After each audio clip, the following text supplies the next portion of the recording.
Ok, segunda de Samuel capítulo 15. La semana pasada estuvimos viendo los primeros 6 versículos, creo. Y vimos algo muy importante acerca de cuidarnos de los robacorazones. De aquellas cosas que pudieran tratar de robarle nuestro corazón al Señor. Y sin duda hay muchas cosas que pudieran tratar de robarle nuestro corazón al Señor. Y tenemos por eso que seguir el consejo que se nos da en Proverbios de cuidar nuestro corazón, de guardar nuestro corazón. Porque de él fluye la vida. ¿Verdad? Y cuando dejamos que nuestro corazón se llene de amargura, cuando dejamos que nuestro corazón se contamine de pecado, entonces obviamente nuestra vida va a manifestar esa amargura y va a manifestar ese pecado. Para poder agarrar el hilo de donde nos encontramos aquí hoy, para nuestros hermanos que apenas nos están acompañando hoy o que apenas nos van a ver por primera vez en el internet, que a propósito sean todos bienvenidos, vamos a dar un pequeño repaso de lo que está pasando, ¿verdad? Como vimos en los capítulos anteriores, Absalón, el tercer hijo de David, ha asesinado a su hermano Amnón como venganza porque Amnón había violado a la hermana de su media hermana, pero hermana de Absalón, Tamar. A causa de esto, Absalón tuvo que huir e ir a vivir a Gesur. Joab, sabiendo que David está un poco dolido y que extraña a Absalón, pero no queriendo traerlo de nuevo a Jerusalén por temor a lo que se pudiera decir, a cómo quizás lo pudiera recibir o cómo lo pudiera ver a Absalón a él. Idea un plan para que David traiga a Absalón de nuevo a Jerusalén para poder, cuando menos, tener un contacto con él. Pero aun cuando David manda a traer a Absalón de nuevo a Jerusalén, decide que lo va a dejar, como dijimos la semana pasada, en arraigo domiciliario. Lo va a poner en la cárcel, como quien dice, pero lo va a dejar en la casa de él. Y no va a tener ningún contacto con Absalón. Y yo no sé ustedes, pero ha habido veces en las que yo tengo que corregir a mis hijos, tengo que castigar a mis hijos inclusive, pero no puedo mantenerme mucho tiempo enojado con ellos. ¿Sí? Los puedo castigar y pueden de hecho haber hecho algo muy serio para mí, pero después de castigarlos yo me siento así como que a lo mejor fui demasiado duro, a lo mejor fui demasiado injusto, a lo mejor debería de ver las cosas un poco más como ellos las ven. Y siento así como que, oh my gosh, a lo mejor la regué. Y ando buscándoles la cara para ver cómo se sienten, para ver cómo están, ¿verdad? Mi hija tiene la habilidad para hacerme sentirme culpable cuando la regaño. Si nada más tiene que verme con esos ojitos de niña desamparada y hacer como que llora y mi corazón se derrite y tengo que de alguna manera a tratar de arreglar el gran daño que acabo de hacer. Aunque yo sé que lo hice con razón, pero así son las niñas, ¿no es cierto? Las niñas nos tienen, como decimos en inglés, wrapped around our little finger, ¿verdad? Pero en fin, así sucede. Aquí David trae a su hijo Absalón y sí, Absalón había cometido un grave crimen, había asesinado a su hermano, pero pasan 2 años. 2 años desde que Absalón había vuelto a Jerusalén y David no permitía que lo fuera a ver, que Absalón lo fuera a ver, ¿sí?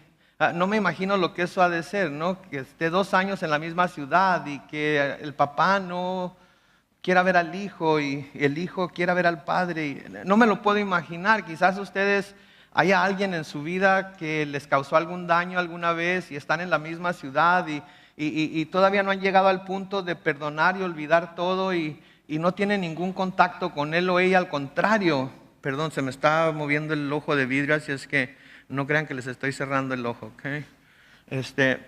Al contrario, tratan de evitar a esas personas a como dé lugar. Bueno, esto era lo que estaba pasando con David y Absalón. Pasan 2 años y David no permitía que Absalón lo fuera a ver y Absalón finalmente se cansó, finalmente decidió que iba a mandar llamar a Joab, uno de los generales de David, para pedirle que intercediera por él ante el rey.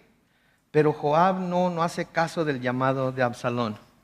Al ver que a Joab no hacía caso de su llamado, Absalón lo que hace es que manda a unos siervos suyos a que le prendan fuego a un campo de cebada que le pertenecía a Joab, que estaba cerca de uno de los campos de Absalón, y Joab finalmente va a verlo, ¿sí? Y cuando Joab le pregunta a Absalón, ¿por qué hiciste lo que hiciste? ¿Qué mal te he hecho para que hagas lo que hiciste? Absalón le responde ahí en 2 de Samuel 14, Y comenzando con el versículo 32, le dice, te he mandado llamar para que vayas a ver al rey y le preguntes, ¿para qué me hizo venir de Jesús? Sería mejor que me hubiera quedado allá. Yo quiero ver al rey y si he cometido algún pecado, que me mate. Qué imagen tan triste tenemos aquí, ¿verdad? El hijo llamando a este general y diciéndole, quiero ver al rey, quiero ver a mi padre. Y si cometí algún pecado que fuera tan ofensivo para él que no lo pueda perdonar, entonces mejor que me mate, pero que no me deje aquí en limbo, como diríamos nosotros, ¿verdad? Que me lo diga. Mis hermanos, es tan fácil ir más allá de lo necesario cuando estamos a como dé lugar evitar, confrontar, enfrentar, solucionar el problema que estamos teniendo con otra persona. Especialmente cuando se trata de familia cercana, especialmente cuando se trata de padres e hijos. A la edad que tengo yo, constantemente, ayer íbamos mi esposa, mi niña y yo en camino a no sé a dónde, y les dije, ustedes saben que un día de estos, cuando amanezca, yo no voy a despertar, ¿verdad? Y me dijeron, pues, así muy, muy quitadas de la pena, ¿sí?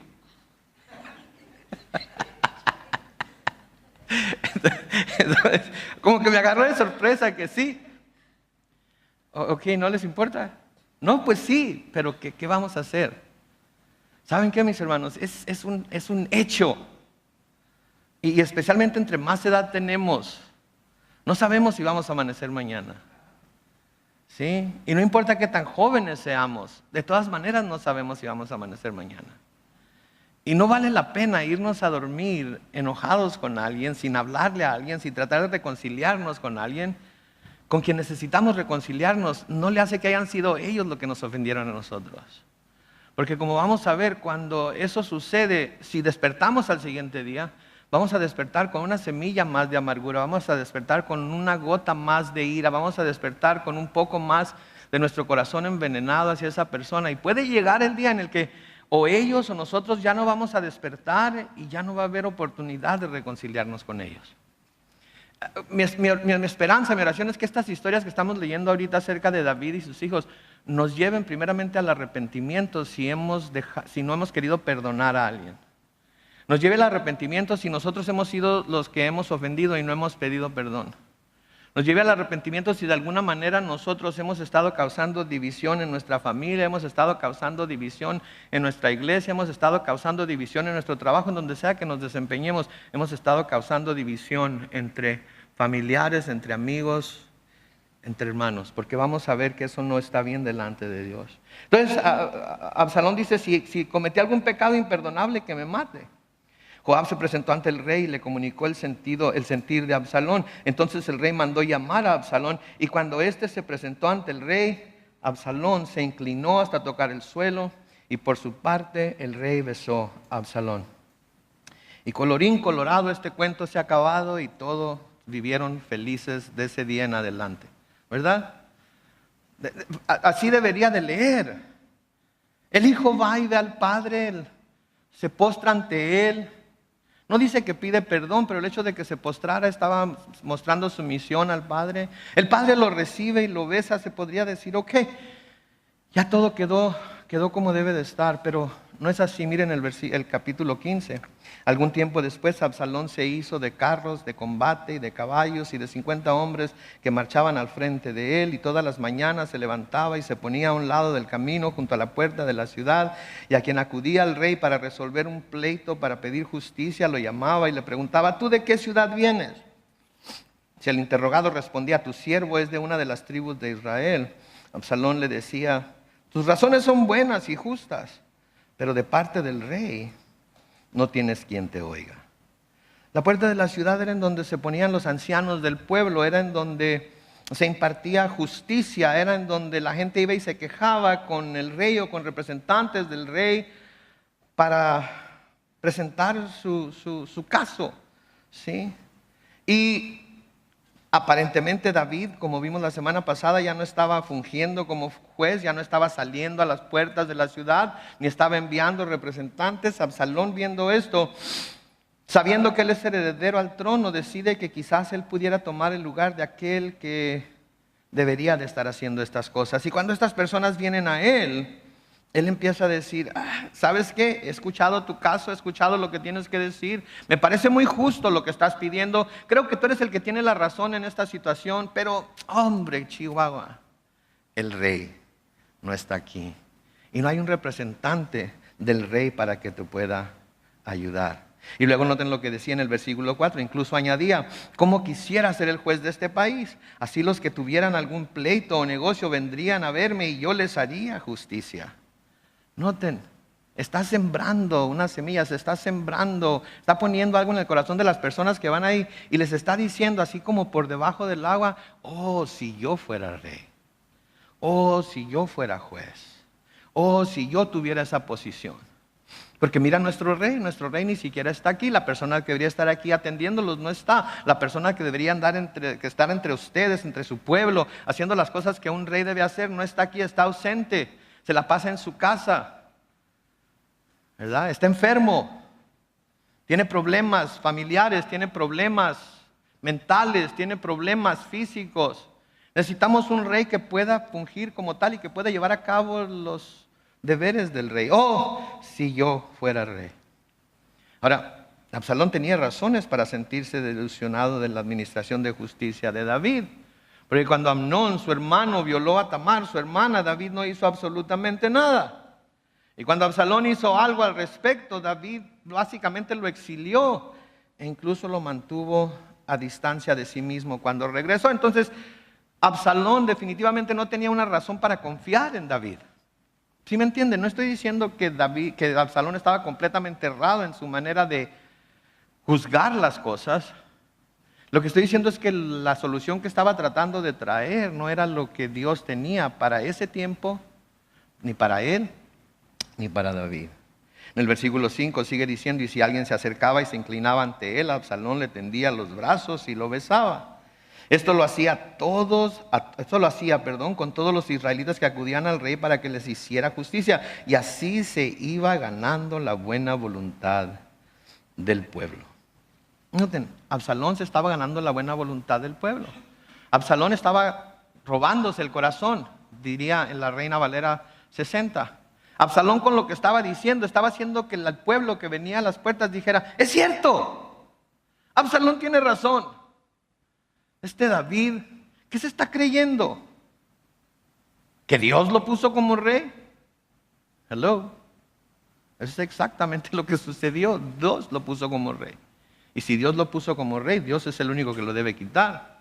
¿Estaba haciendo mal David? Probablemente. No se nos dice lo que estaba haciendo, pero sí podemos ver lo que no estaba haciendo porque Absalón estaba tratando de tomar o de llenar ese vacío. Pero Dios había puesto a David como rey, no Absalón. Y si Absalón bien era el heredero al trono, él iba a heredar el trono única y exclusivamente hasta que Dios dijera que él iba a tomar el trono.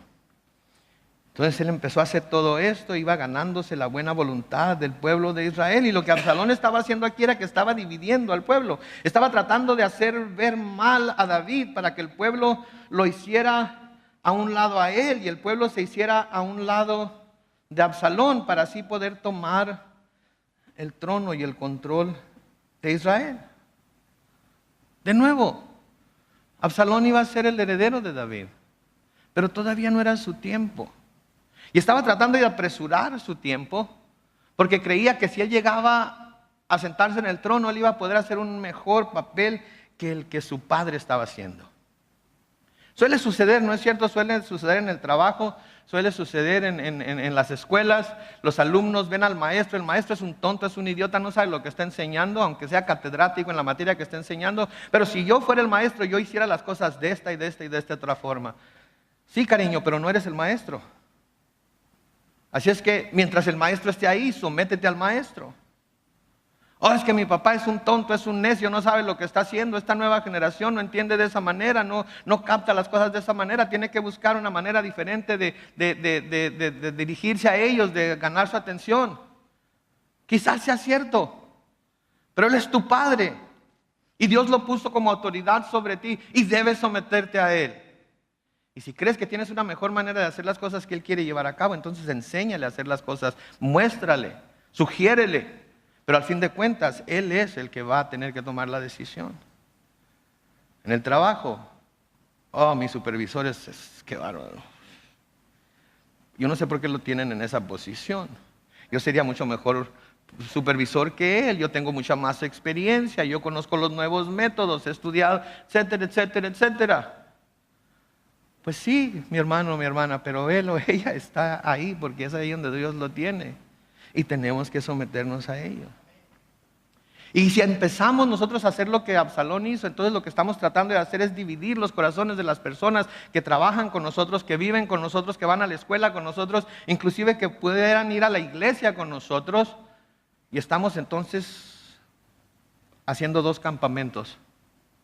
Y cuando eso sucede, va a llegar el momento en el que las personas a las que estamos afectando van a tener que tomar una decisión entre lo uno y lo otro. Y muchas de ellas por su mente débil, muchas de ellas porque nada más han escuchado un lado de la historia, muchas de ellas porque no tienen visto todo el panorama, se van a hacer de un lado del otro y la mayoría de ellos se van a hacer al lado equivocado. Porque cuando esto sucede, no importa qué lado se hagan, nos hacemos al lado equivocado.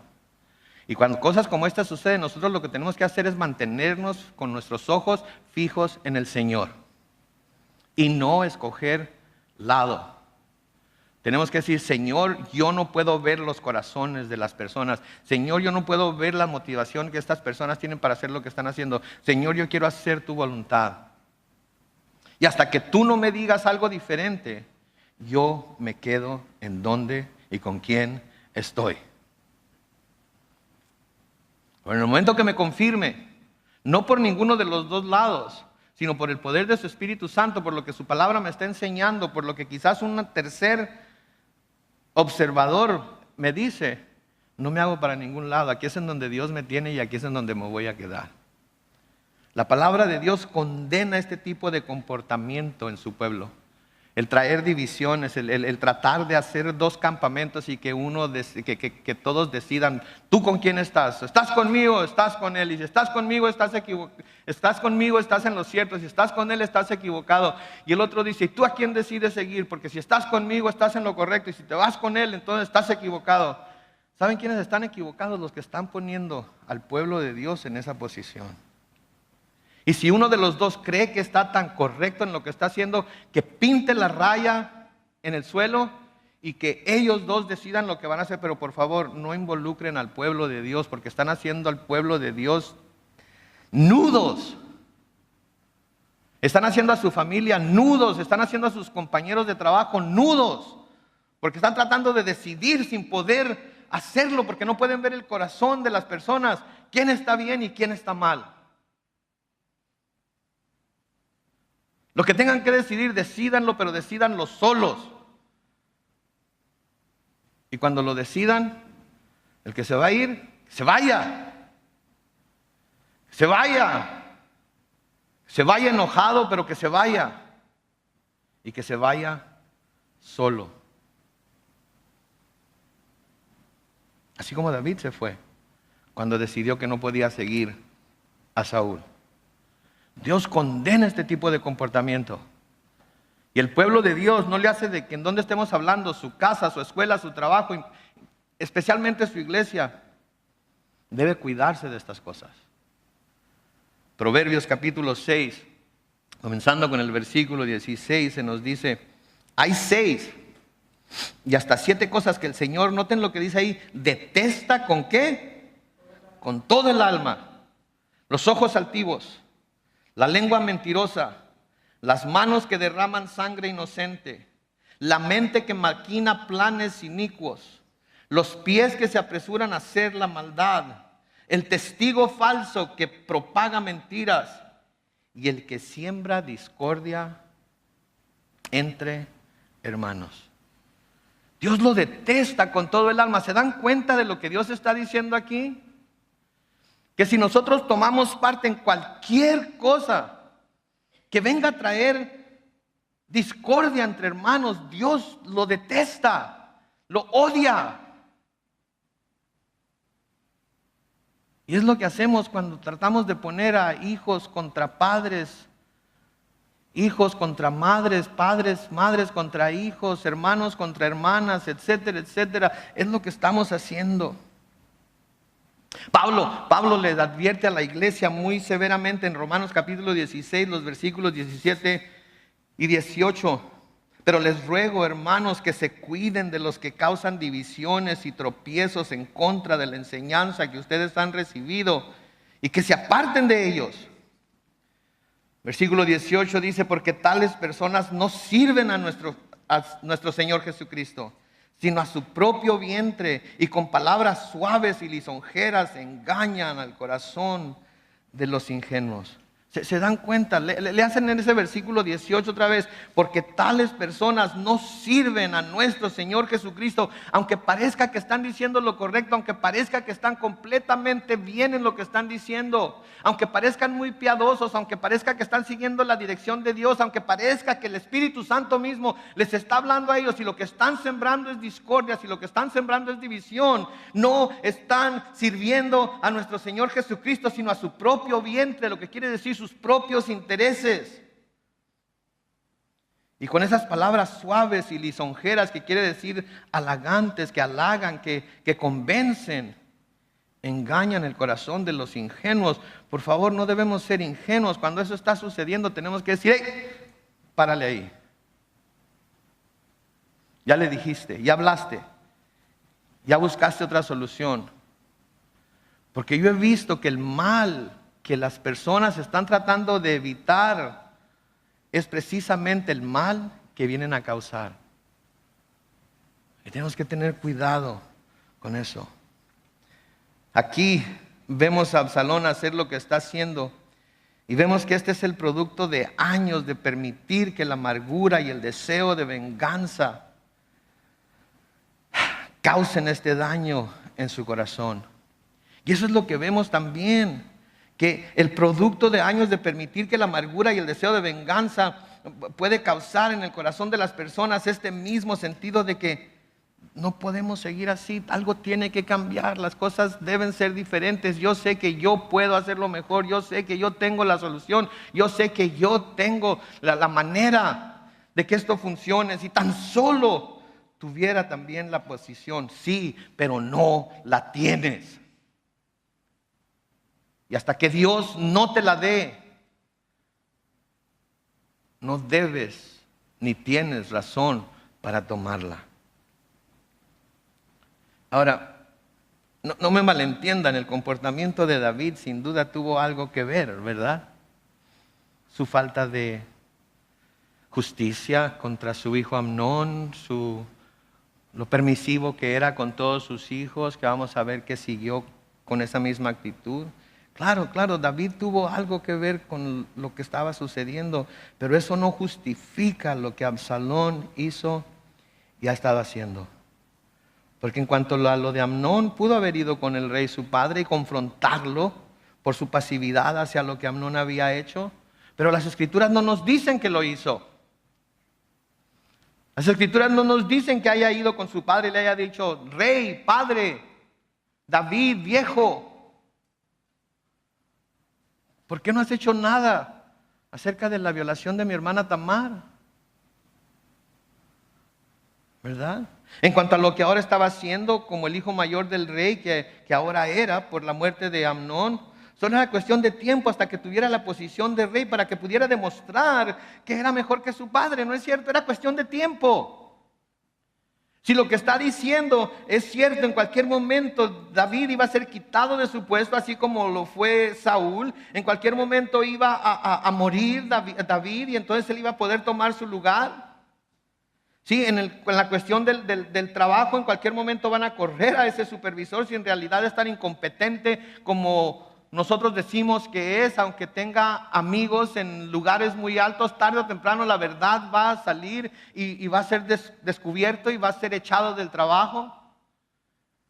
Si en la iglesia el pastor está haciendo lo que se dice que está haciendo, la iglesia va a tronar y ya no va a ser pastor ahí, y es una señal muy clara de que debemos movernos a otro lugar. Pero no lo hizo. No lo hizo. Quería demostrar antes de tiempo que él era mejor que su padre. Y ese fue el problema. El problema fue que no estuvo dispuesto a esperar. Él iba a autoexaltarse para probar que era mejor que David. Y en el proceso estaba mostrando que era peor que David. ¿Escucharon eso? Él estaba haciendo todo lo posible por verse mejor que David. Y en el proceso terminó demostrando que él era peor que David. Porque David nunca hizo nada para hacer ver mal a Saúl, aunque Saúl lo persiguió ferozmente, ¿no es cierto? ¿Cuándo habló mal de él?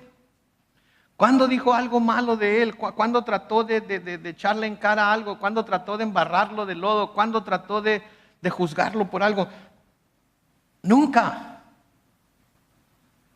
Sin embargo, Absalón, que dice ser mejor que David, está haciendo exactamente lo que David nunca hizo. Y está comprobando con su comportamiento que David era mejor que él. Aún con todos sus defectos, David era mejor que él. Y no solo eso, sino que David estaba en el lugar en el cual Dios lo había puesto. Y mal, bien o indiferente, estaba ahí porque Dios lo quería. Y Dios lo tendría que quitar. Absalón no sabía que Dios resiste al corazón altivo, Dios resiste al corazón soberbio y da gracia al humilde. Absalón no había aprendido esa lección y la va a aprender y va a ser demasiado tarde. Proverbios capítulo 25, los versículos 6 y 7 dice: no te alabes en presencia del rey, ni ocupes un lugar entre gente importante. Es mejor que se te invite a subir y no ser humillado en presencia del príncipe. Que va a ser exactamente lo que le va a pasar a Absalón. En Mateo capítulo 23 y el versículo 2, el Señor Jesucristo dice: porque el que se enaltece será ¿qué? Humillado. Y el que se humilla será ¿qué? Mis hermanos, en la economía de Dios, el camino para subir está en primero bajar. Y si queremos caer lo más pronto posible que se pueda, ¿saben qué tenemos que hacer? Exaltarnos nosotros mismos. Cuando nos humillamos nosotros mismos ante Dios, cuando nos humillamos nosotros mismos ante las situaciones que enfrentamos, cuando nos humillamos aunque sepamos que estamos en lo correcto y dejamos que Dios haga lo que tiene que hacer, eso nos trae gloria a nosotros y lleva gloria a Dios también. Pónganse a pensar, ¿por qué son la mayoría de las alegatos y peleas que tenemos como matrimonios? ¿Por qué? Piensen un poquito, que les voy a dar unos segundos. Piensen, ¿cuál fue la última razón por la que usted y su cónyuge alegaron? Piensen. Le voy a dar unos momentos.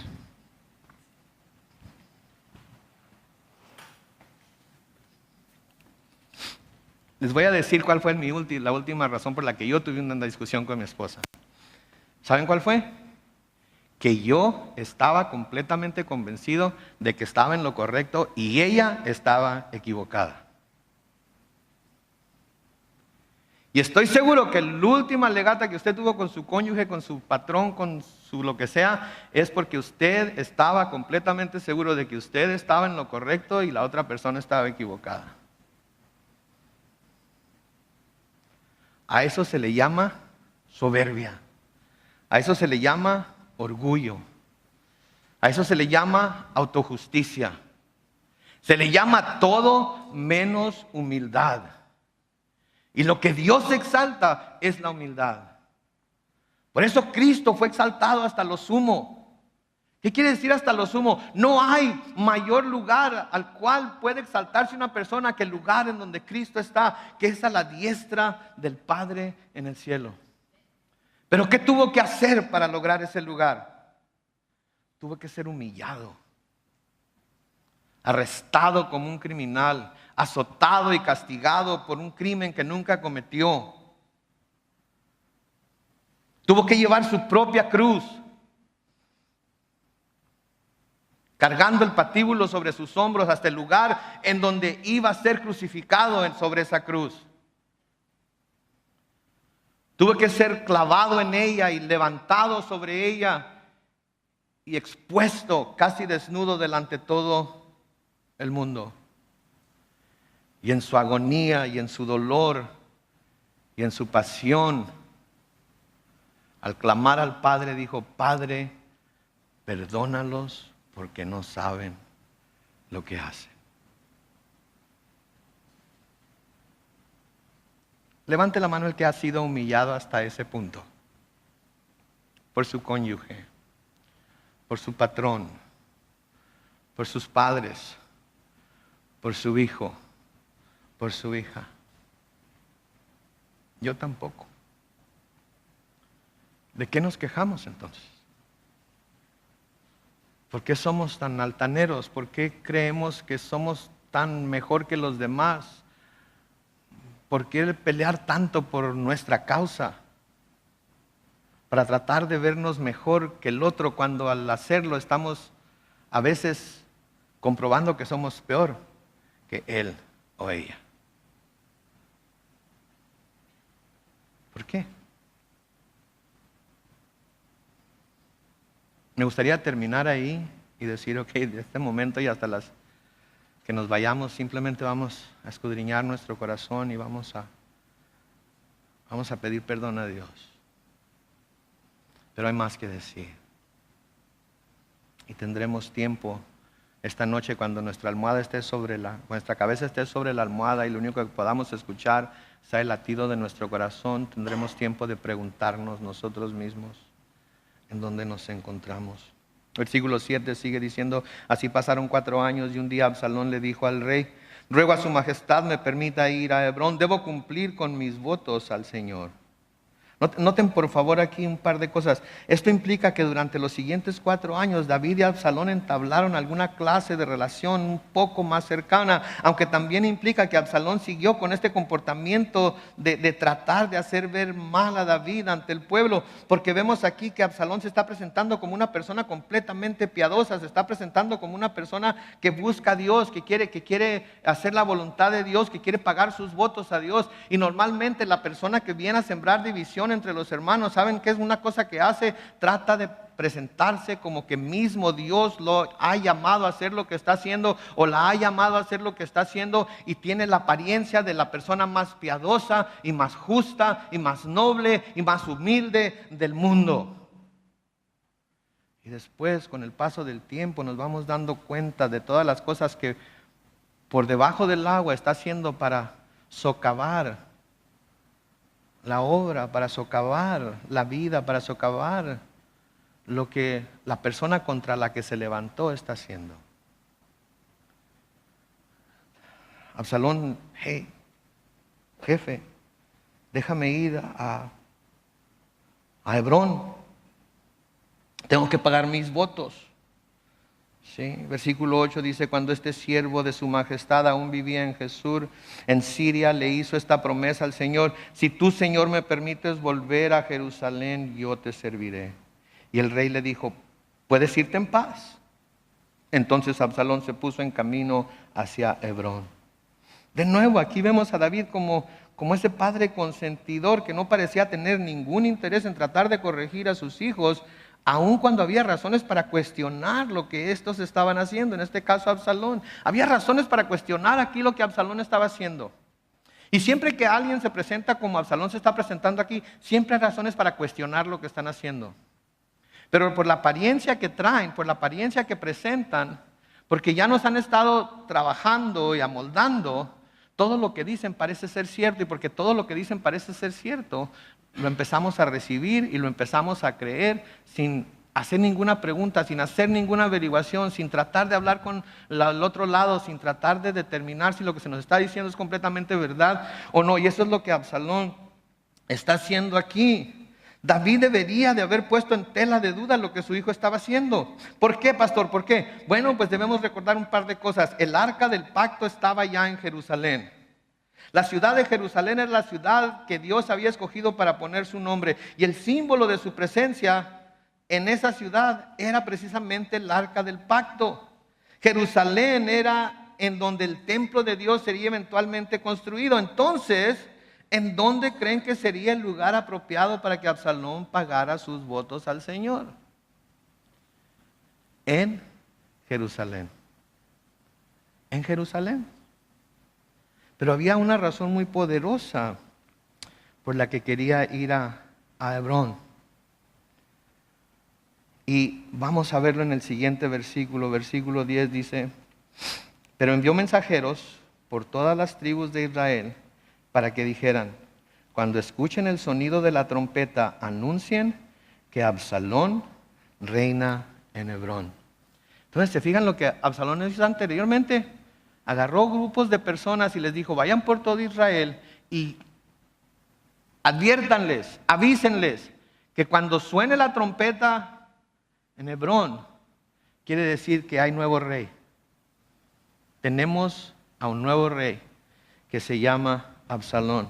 Ahora, escogió a Hebrón, ¿por qué? Porque Hebrón fue la ciudad en Judá en donde David fue proclamado rey de Judá por primera vez. ¿Se acuerdan ustedes? En 2 de Samuel, capítulo 5, los versículos 1 al 3, dice: todas las tribus de Israel se reunieron en torno a David en Hebrón y dijeron: aquí nos tienes. Por nuestro cuerpo corre la misma sangre que por el tuyo. Ya de tiempo atrás, cuando Saúl aún era nuestro rey, tú salías con nuestros hombres a la guerra y regresabas victorioso. Además, el Señor te ha dicho que tú serás el pastor y príncipe de su pueblo Israel. Fue así como todos los ancianos de Israel se reunieron en Hebrón con el rey David, y en presencia del Señor, éste hizo un pacto con ellos y ellos lo ungieron como rey. Entonces fue el lugar en donde David había sido ungido como rey de Judá, y fue el lugar en donde David fue ungido como rey de todo Israel. Y aparte de eso, era la ciudad en donde David, en donde sus 3 primeros hijos, ¿sí?, habían nacido también. Todo eso presentaba un símbolo poderoso para el pueblo.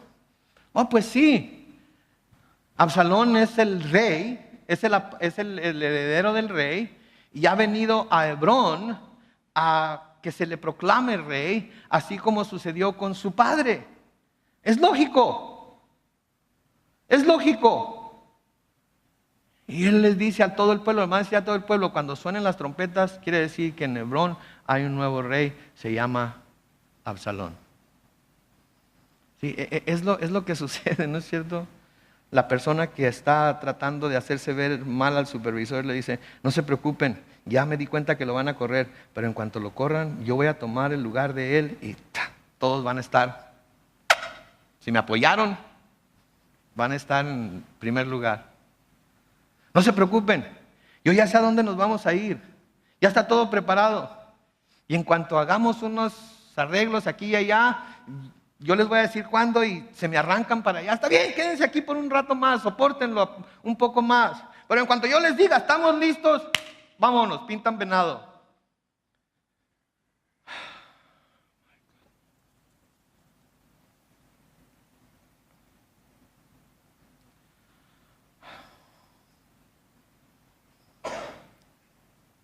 Todo era plan con maña. Absalón sabía lo que estaba haciendo. No era un hombre piadoso. Si algo era un hombre que estaba siendo usado por Satanás mismo para traer esta división a Israel. Estaba siendo uno de esos hombres a los cuales Pablo advierte en Romanos: no están sirviendo al Señor, están sirviendo a su propia panza, su propia barriga, su propio vientre. Todo es lo que yo puedo sacarle. Versículo 11 dice: además Absalón invitó a 200 hombres de Jerusalén para que le acompañaran, los cuales fueron, noten, inocentemente, sin saber cuáles eran sus intenciones. De nuevo el príncipe, el heredero: hey, 200 hombres, vénganse conmigo, vamos a ir a Hebrón. Y ellos: es el príncipe nos está llamando, vámonos con él a Hebrón. Pero noten que fueron inocentemente. Versículo 12: y mientras Absalón presentaba sus ofrendas al Señor, mandó llamar a Ahitofel, que era consejero del rey y vivía en la ciudad de Gilo. Con esto la conspiración ganó fuerza y los seguidores de Absalón aumentaron. Noten por favor, Absalón presentó ofrendas al Señor. Estaba completamente convencido que estaba haciendo lo correcto. Estaba completamente convencido de que Dios estaba con él. Estaba completamente convencido de que esto era lo que Dios quería. Y presenta sus ofrendas. Y luego noten, manda llamar a Ahitofel, que era consejero del rey. Y una vez que viene Ahitofel, ¿sí?, la conspiración ganó fuerza. Obviamente, al ver que uno de los consejeros del rey estaba con Absalón, esto fue una señal para el pueblo de que quizás todo esto era legítimo. Oh, pues fulano de tal está de su lado. Oh, pues sutano dice que él lo va a seguir. Oh, esta persona ha seguido al rey por mucho tiempo. De hecho, ha sido su consejero. Si él está confiando en él, entonces definitivamente esto debe ser legítimo. Pero tenemos que acordarnos quién era Agitofel. ¿Cuántos saben quién era Agitofel? Levanten la mano, no digan, pero levanten la mano. ¿Cuántos saben quién era Agitofel? Allá tenemos dos que saben quién es Agitofel, pero están demasiado atrás, no podemos confiar en ellos. Ok, Agitofel era uno de los hombres mencionados en la lista de hombres valientes de David. Y era padre de un hombre llamado Elián. Y Elián era el padre de Betsabé. Agitofel era abuelo de Betsabé, la mujer con la que David cometió adulterio. Y en la novela le harían tan, tan, tan. ¿Se fijan ustedes? Agitofel tenía algún problemas con David. El papá de Betsabé parecía que se había mantenido fiel a David. Pero Agitofel tenía problemas con David. Y porque él tenía problemas con lo que había sucedido entre su nieta y David, también parece ser que guardó resentimiento contra David en su corazón por lo que había hecho. Y ahora Agitofel, aunque es uno de los consejeros más cercanos de David, ahora se va del lado de Absalón. Y esto le da legitimidad delante del pueblo a lo que Absalón está haciendo. Vamos a ver más acerca de Agitofel más adelante. Pero sigamos, versículo 13 dice: entonces un mensajero fue a decirle a David que Absalón se estaba ganando la buena voluntad del pueblo de Israel y que muchos lo seguían. Y David ordenó a todos sus servidores: deprisa, vayámonos de aquí, o no podremos escapar de Absalón. Si él llega antes, nos alcanzará y acabará con nosotros y destruirá la ciudad a filo de espada. Noten lo que David dice. David no dice aquí: rápido, reunamos a nuestros hombres y vayamos a Hebrón a enfrentarlos y a pelear por nuestra causa ante el pueblo. Vamos a comprobar que son unos mentirosos. Vamos a que vean que David todavía sale a la batalla. Vamos a defendernos, vamos a defenderme. Si vean que David no dice eso. David no hace eso. Su preocupación no era por sí mismo, sino por la de los que estaban en peligro de morir a mano de Absalón, juntamente con él, con David. Y además él sabía que, como en otras ocasiones, sería Dios el que pelearía su causa. ¿Sí? Ahí se mira también el corazón de David. Podría haber dicho: vamos a que me defiendan, vamos a pelear con ellos, vamos a acabar con ellos antes de que vengan a Jerusalén. Pero no, decide que va a salir por el bien de la ciudad, por el bien de las personas que están ahí, que iban a morir juntamente con él. Y él sabía que, como en otras ocasiones, también sería Dios el que pelearía su causa. ¿Se acuerdan cuando David encuentra, o más bien Saúl entra en una de las cuevas en las que estaba escondido David en Engadi? Primera de Samuel capítulo 24, los versículos 12 al 15. Se nos cuenta lo que David hizo cuando Saúl entró en esa cueva y David le cortó parte de su manto. ¿Sí? Y después llama a Saúl y le dice en Primera de Samuel capítulo 24, comenzando con el versículo 12, David hablando con Saúl aquí: que el Señor nos juzgue a los dos y que Él me vengue de ti, pero yo nunca levantaré mis manos contra ti. Recuerda el antiguo proverbio: de los malvados proviene la maldad, así que nunca levantaré mi mano contra ti. ¿A quién anda persiguiendo el rey de Israel? ¿A quién busca? ¿A un perro muerto? ¿A una pulga? Y luego noten lo que dice el versículo 15: que el Señor sea el juez que nos juzgue. ¿A quiénes? A los dos. Que vea Él mi causa y la defienda, y me defienda de ti. ¿Se fijan? David estaba confiado completamente en el Señor, y que así como antes había hecho el Señor en la situación en la que Saúl lo andaba persiguiendo, así también lo iba a hacer ahora con su hijo Absalón. Estaba confiando en Dios. Mis hermanos, tenemos que confiar en Dios. Hay ciertas cosas que pasan a nuestro alrededor, que nosotros no tenemos toda la historia, que nosotros no conocemos todos los motivos, que lo único que vemos es lo que se nos presenta. Pero Dios todo lo sabe. De Dios nada se escapa. Y la justicia que Dios puede hacer contra el malhechor es mucho más severa que cualquier cosa que nosotros queramos hacer. Y cuando nosotros queremos juzgar a alguien, cuando nosotros queremos juzgar las acciones de alguien, sin ser Dios, estamos tomando el lugar de Dios. Debemos de entregarlo a Dios. ¿Se acuerdan de aquella persona que en Corinto que estaba pecando? ¿Sí? Que estaba haciendo algo que entre los incrédulos se veía. Y Pablo les dijo, ¿saben qué? Entréguenlo a Satanás. Entréguenlo a Satanás para que los zarandee. Si nosotros también cuando tenemos esta situación debemos decir, Señor, ¿sabes qué? Si esta persona necesita ser entregada a Satanás para que Satanás los zarandee y pueda ver su error, entonces Señor, hazlo. Pero no levantarnos juntamente con los acusadores y con los falsos piadosos para tratar de impartir nuestra propia justicia. Versículo 15 sigue diciendo, sus siervos le respondieron, su majestad puede contar con estos siervos suyos, haremos todo lo que su majestad decida hacer. Noten la clase de gente que David tenía, la clase de gente que David se había ganado también, que aún al ver esta situación por la que estaba pasando, estaba dispuesto a hacer todo lo que David les dijera. Versículo 16, el rey David salió de Jerusalén seguido de toda su familia, pero dejó a 10 de sus concubinas para que cuidaran del palacio. Una vez que salió, él y todos sus seguidores se detuvieron en un lugar alejado, y todos sus hombres fieles, incluidos los cretenses y peleteos, desfilaron a su lado. La vanguardia la formaban los 600 gititas que habían venido caminando desde Gad.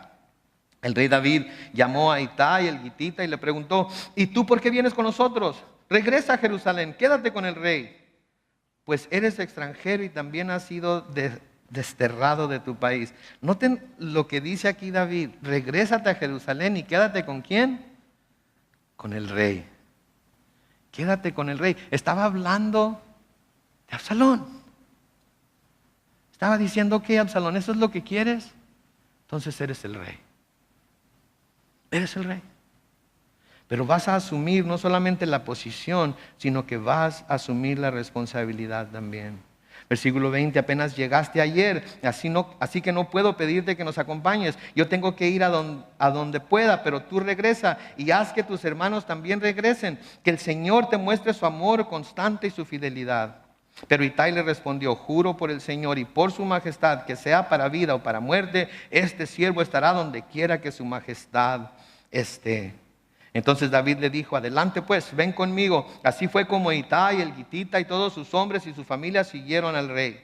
Todo el pueblo lloraba amargamente y junto con el rey cruzaron el torrente de Cedrón y tomaron el camino que lleva al desierto. Entre los que huían estaban el sacerdote Sadoc y los levitas que llevaban el arca del pacto de Dios. Y mientras todo el pueblo salía de la ciudad, ellos descansaron del arca y luego los siguió Sadoc. Cuando el rey vio esto, le dijo a Sadoc, lleva el arca de Dios de regreso a la ciudad. Si el Señor se digna a verme con buenos ojos, me permitirá volver a ver el arca y su tabernáculo. Pero si él me dice que ya no soy de su agrado, entonces que haga de mí lo que mejor le parezca. Noten, el arca de nuevo era el símbolo de la presencia de Dios. El arca la llevaban delante del ejército cada vez que salían a luchar. David hubiera podido decir, sí, tráigansela, para que cuando luchemos contra este ejército, que va a ser inevitable que luchemos contra ellos, Dios esté con nosotros. Pero dicen, no, regrésenla de nuevo a la ciudad. Y luego dice, si el Señor se digna verme con buenos ojos, me permitirá volver a ver el arca en su tabernáculo. Pero si Él me dice que ya no soy de su agrado, entonces que haga de mí lo que mejor le parezca. Noten por favor el corazón de David aquí. Por eso a David se le llama un hombre conforme al corazón de Dios. Expone su deseo, pero deja el cumplimiento de su deseo en las manos de Dios. Sí, no declara, no decreta, no dice que en el nombre de Jehová de los ejércitos volveré victorioso a este lugar y volveré a pararme delante del tabernáculo y volveré a ver el arca de Jehová. No dice eso. Dice, si Dios se complace conmigo, voy a volver. Pero si no, ¿qué dice? Que Dios haga de mí lo que mejor le parezca. Mis hermanos, ¿estamos dispuestos a decir eso nosotros en cuanto a Dios? Que Dios haga de mí lo que mejor le parezca. Estamos tan vendidos a creerle a Dios y hacer lo que Dios desea para nuestras vidas que estamos dispuestos a decir que Dios haga de mí lo que mejor le parezca. Eso implica muchísimas cosas. Que a lo mejor a Dios le parece humillarnos más todavía. A lo mejor a Dios le parece bien que nos pase lo que le pasó a Job. A lo mejor a Dios le parece bien que nos pase lo que le pasó a José. A lo mejor a Dios le parece bien que nos pase lo que le ha pasado a David. Estamos dispuestos a decir, el Señor haga conmigo lo que mejor le parezca. Además el rey le dijo al sacerdote, tú Sadoc eres vidente, así que regresa en paz a la ciudad y llévate a tu hijo Ahimás y a Jonatán, el hijo de Abiatar. Yo me detendré en los vados del desierto hasta que reciban noticias de ustedes. Entonces Sadoc y Abiatar se llevaron el arca de Dios de vuelta a la ciudad y ellos también se quedaron allá. David por su parte subió por la cuesta de los olivos, iba llorando con los pies descalzos y la cabeza cubierta. Todos sus hombres fieles subieron con él y también llorando y con la cabeza cubierta. Pero cuando David se enteró de que Ahitofel estaba entre los conspiradores, dijo, Señor, haz que Ahitofel se equivoque cada vez que aconseje a Absalón. Cuando David llegó a la cima del monte para adorar a Dios, le salió al encuentro Husai, el arquita, que iba con la ropa hecha jirones y con tierra sobre la cabeza. Noten ahí, por favor, en el versículo 32, cuando David llegó a la cima del monte, ¿para qué?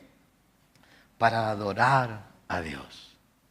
Aún en medio de todo lo que está pasando a su alrededor, aún en medio de este cambio tan drástico que está teniendo que hacer en su vida, aún en medio de la persecución de su propio hijo, de la pérdida de su ciudad, de la pérdida del trono, aún en medio de todo ello, una de las cosas que David no deja de hacer es adorar a Dios. Y a menudo eso es lo primero que dejamos de hacer cuando estamos pasando por dificultades. Dejamos de adorar a Dios. Y la adoración a Dios en la vida del cristiano es lo más importante que puede hacer día con día, con día, con día, porque adorar a Dios significa que estamos reconociendo quién Él es. Salmo 63, que fue escrito precisamente durante este tiempo, en los versículos 3 y 4, David escribe, tu misericordia es mejor que la vida. Por eso mis labios te alaban. Yo te bendeciré mientras tenga vida y en tu nombre levantaré mis manos. ¿Sí ven ustedes? Mientras haya vida, tiene que haber adoración y alabanza a Dios. ¿Se levantó con vida hoy? Obviamente sí, porque aquí está. Alabe, adore a Dios. Si Dios le da mañana, lo primero que haga es levantarse, adore a Dios. Y así sucesivamente. Versículo 33 sigue diciendo, y David le dijo, si vienes conmigo vas a hacerme una carga, pero si regresas a la ciudad y te pones a las órdenes de Absalón y le aseguras que le servirás con el mismo fervor que me ha servido a mí, entonces podrás anular los consejos de Ahitofel. Recuerda que allá están los sacerdotes Sadoc y Abiatar, y a ellos les puedes decir todo lo que oigas en la casa del rey. Con ellos también están Ahimás, el hijo de Sadoc, y Jonatán, el hijo de Abiatar. Con ellos puedes mandar a decirme todo lo que llegue a tus oídos. Y así fue como Husai, que era amigo de David, se fue a la ciudad cuando Absalón entró en Jerusalén. Noten, corazón de David, la situación está difícil. Como dice mi mamá, la cosa se está poniendo color de hormiga para David otra vez. La cosa se está calentando, sin embargo David sigue adorando a Dios, sigue confiando en Él. ¿Y saben qué? Yo creo que la lección que debemos aprender aquí hoy es que debemos evitar a como dé lugar las divisiones. Debemos evitar a como dé lugar prestar nuestro oído y corazón a quienes tratan de traer esas divisiones, sea en casa, sea en el trabajo, sea en la escuela y principalmente en la iglesia. Porque las divisiones, aunque parezcan que es lo mejor que puede suceder, no son de Dios. Al menos que Él las cause y Él sea claramente el que las esté trayendo, no vienen de Dios. Son una maquinación del hombre influenciado por su propia justicia o por Satanás para destruir la obra de Dios. En inglés tenemos un dicho: United we stand, divided we fall. Unidos nos mantenemos de pie, divididos caemos. Como iglesia, mis hermanos, unidos por el poder del Espíritu Santo, ¿sí? Y en Cristo, nada ni nadie nos puede hacer daño.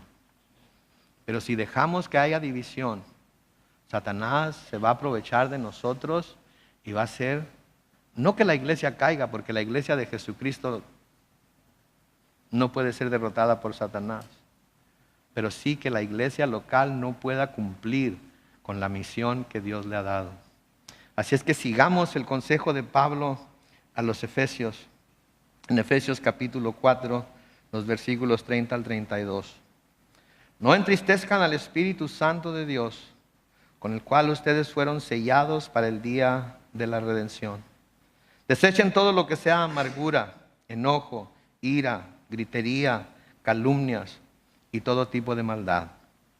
En vez de eso, sean bondadosos y misericordiosos y perdónense unos a otros, así como también Dios los perdonó a ustedes en Cristo. Amén.